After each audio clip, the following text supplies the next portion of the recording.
Welcome to the Slop Farm. Enjoy the video.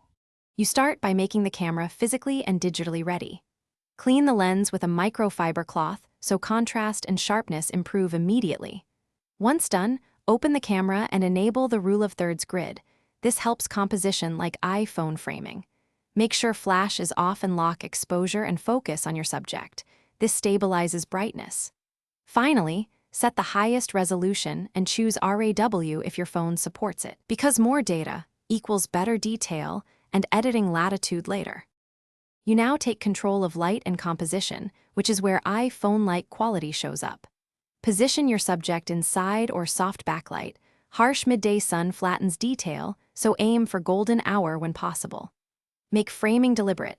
Include foreground, subject, and background to add depth, and choose a 3, 2, or 16, 9 crop depending on the final use. Use your exposure slider to preserve highlights, or switch to Pro/HDR modes, so the shadows and highlights retain texture for natural-looking results. You finish by locking everything down and refining the image.